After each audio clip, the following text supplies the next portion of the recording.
Good morning, Little Masters, and welcome back to today's Tolkien Times, a Prancing Pony podcast production. I'm the Man of the West, and we're going to continue what we've been doing since week 50 here on Third Age Thursdays, and that's looking at the poetry and songs from the Lord of the Rings. Now, last week, we looked in depth at a moment that's often glanced over, Gandalf's on-the-fly composition of In Dwymerdene that he chanted in the Hall of Meduseld. Today, we rejoice with a healed King Théoden as he calls on his riders, and take that opportunity to look forward to a similar moment later in the story. Now, to get to the first one, I need to lead us in a bit. When Gandalf and the three hunters arrive in Meduseld, Théoden is described as a man so bent with age that he seemed almost a dwarf. Gandalf is offered counsel, but only if Théoden wants it. He invites the king outside to breathe the free air again and look out on his country. "It is not so dark here," said Théoden. "No," said Gandalf. "Nor does age lie so heavily on your shoulders as some would have you think. Cast aside your prop." From the king's hand the black staff fell clattering on the stones. He drew himself up slowly, as a man that is stiff from long bending over some dull toil.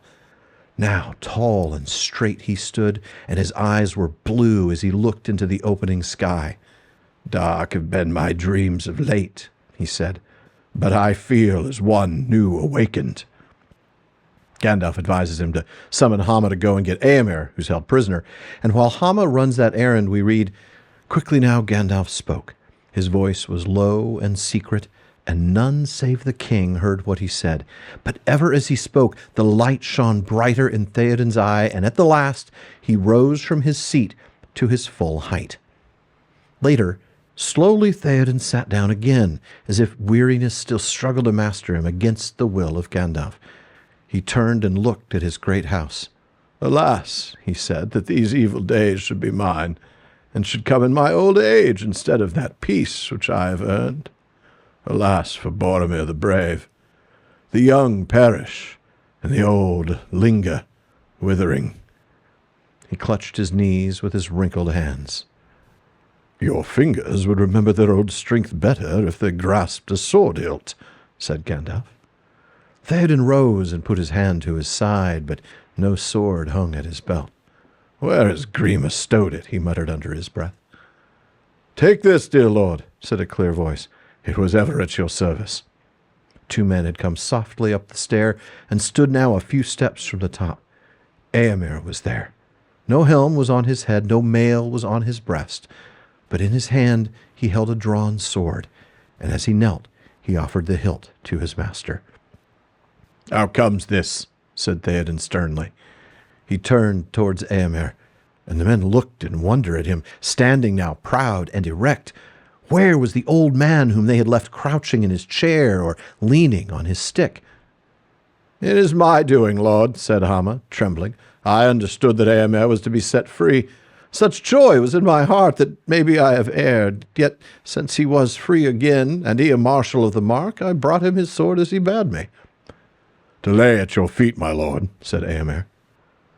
For a moment of silence, Théoden stood looking down at Éomer as he knelt still before him.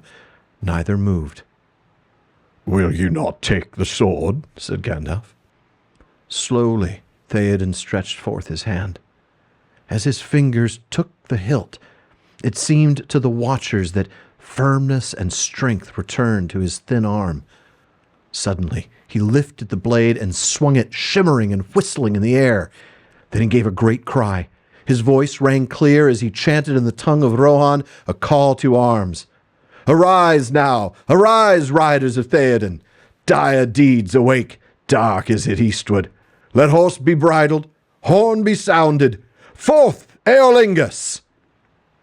The guards, thinking that they were summoned, sprang up the stair. They looked at their lord in amazement, and then as one man they drew their swords and laid them at his feet.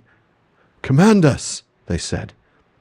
Now, with that in your mind, folks, go forward to the arrival of the Rohirrim at the Pelennor. The king sat upon Snowmane, motionless, gazing upon the agony of Minas Tirith, as if stricken suddenly by anguish or by dread. He seemed to shrink down, cowed by age. Merry himself felt as if a great weight of horror and doubt had settled on him. His heart beat slowly. Time seemed poised in uncertainty. They were too late. Too late was worse than never. Perhaps Théoden would quail, bow his old head, turn, slink away to hide in the hills. Then, suddenly, Merry felt it at last, beyond doubt. A change. Wind was in his face. Light was glimmering. Far, far away in the south, the clouds could be dimly seen as remote gray shapes rolling up, drifting. Morning lay beyond them. But at that same moment there was a flash, as if lightning had sprung from the earth beneath the city. For a searing second it stood, dazzling, far off in black and white, its topmost tower like a glittering needle. And then, as the darkness closed again, there came rolling over the fields a great boom. At that sound, the bent shape of the king sprang suddenly erect. Tall and proud he seemed again, and rising in his stirrups, he cried in a loud voice, more clear than any there had ever heard a mortal man achieve before, "Arise! Arise, riders of Théoden! Fell deeds awake! Fire and slaughter! Spear shall be shaken! Shield be splintered! A sword day! A red day, ere the sun rises! Ride now! Ride now! Ride to Gondor!" With that, he seized a great horn from Guthlaf his banner-bearer, and he blew such a blast upon it that it burst asunder. And straightway all the horns in the host were lifted up in music, and the blowing of the horns of Rohan in that hour was like a storm upon the plain and a thunder in the mountains. Never turned down a chance to read that. Now, of course, there's more. The remaining paragraphs of that chapter contain some of my favorite prose in all of Tolkien, but this is Third Age Thursday. I'm trying to stay focused on the songs and poems, so I want to focus on the alliterative verses that Théoden King has uttered here. The sound of the gate being destroyed, that was the great boom that came rolling over the fields, seems to have been the trigger, the moment of decision for Théoden, who until then had been hesitating, to the point that Merry imagined him skulking off to the hills. But that brings us back to the moment we read earlier, with Éomer offering his sword. In both cases, just as right after Gandalf helped him become restored as well, Théoden stands tall once again. And in both these moments of a man bent by age who recovers and is seen as tall and proud, he utters similar rallying cries. Now, Skull and Hammond, in their 3-volume collection of Tolkien's poems, suggest that although one could find other examples in the long history of leading men before an enemy, Théoden's speech is perhaps most like the exhortation in the Old English fragment, The Fight at Finnisburg. And I will undoubtedly butcher some of this Old English, but I'm going to give it a try. Ac on wacni eothnu, wigan mina, habad eora linda, hic yeoth on ellen, winad on orda, wezath on moda. And I'm sure I butchered that terribly, but it translates as, "But arise now, my warriors, seize your shields, remember your courage, fight in the vanguard, be as one." And yeah, one of these days I'm going to try to learn how to pronounce Old English, but it's not today. It is not this day, right? Okay, well, let's go ahead and take a look at something else, though, that might have been an inspiration. Back in episode 286, I talked about this verse of Théoden's as being inspired perhaps by the Völuspá, a part of the Elder Edda.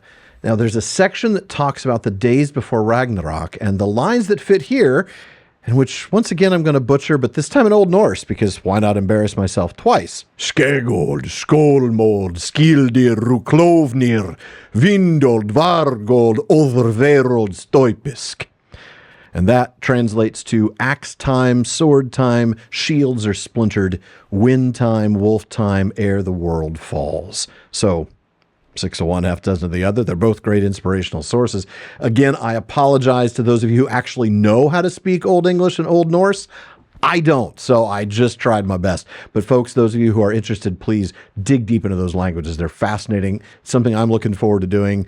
after the show's, done, when I've retired from all of this.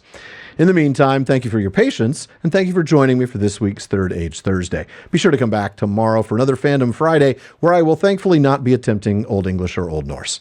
Check out patreon.com/TolkienTimes to learn how you can support the show, maybe buy me some Old English lessons, get an ad-free feed, join my content council, get a bonus weekly episode, and more. Podcast listeners, be sure to subscribe to the show in your podcast apps. For those on YouTube, subscribe to this channel to get all of the PPP productions, including my new streaming project, The PPP Plays, which you'll be pleased to know is entirely in modern English. And be sure you're following @PrancingPonyPod on social media. Finally, as Faramir says, go with the goodwill of all good men.